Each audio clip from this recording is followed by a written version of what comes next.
ఒకప్పుడు power sector అంటే ఒకే పేరు వినిపించేది. భారత్ హెవీ ఎలక్ట్రికల్స్ లిమిటెడ్, భేల్, India's largest power equipment PSU. మన దేశంలో పెద్ద పెద్ద power plants, boilers, turbines, generators ఇవన్నీ చాలా వరకు భేల్ నుంచే వచ్చాయి. కానీ కొన్ని సంవత్సరాలు లాసెస్, స్లో ఎగ్జిక్యూషన్ తో స్టాక్ ఆల్మోస్ట్ సైడ్ అయింది. ఇప్పుడు స్టోరీ మళ్లీ మారుతోంది. ప్రైస్ ₹240 దగ్గర ఉంది. మార్కెట్ క్యాప్ దాదాపు 86,000 కోట్లు.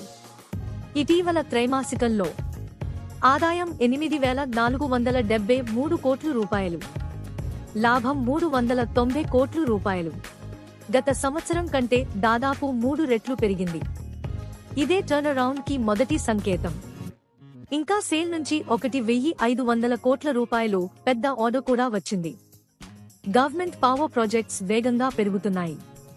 అంటే future orders pipe line strong గా బిల్డ్ అవుతోంది. కానీ ఇన్వెస్టర్ గా మనం పాజిటివ్స్ మాత్రమే చూడకూడదు. రో ఇంకా 5% మాత్రమే. అంటే ఎఫిషియన్సీ ఇంకా ఇంప్రూవ్ కావాలి. మార్జిన్స్ థిన్ గా ఉన్నాయి. ఎగ్జిక్యూషన్ ఆలస్యం భేల్ కి పాత సమస్య, మరియు PE 150 పైగా ఉంది. అంటే స్టాక్ కొంచెం కాస్ట్లీ జోన్ లో ఉంది.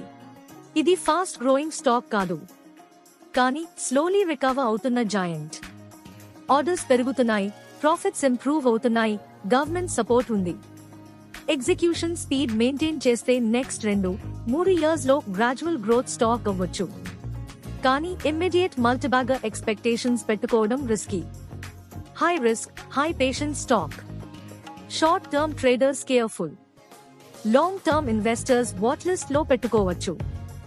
లాభాలు పెరుగుతున్నాయి, ఆర్డర్లు పెరుగుతున్నాయి, అప్పులు కంట్రోల్లో ఉన్నాయి. అలాంటి కంపెనీలో కరెక్షన్స్ వచ్చినప్పుడు ఎంట్రీ తీసుకోవడం తెలివైన స్ట్రాటజీ. ఇలాంటి clean, simple and honest stock updates కోసం AR స్టాక్ మార్కెట్ విస్పరర్స్ ని ఫాలో అవ్వండి.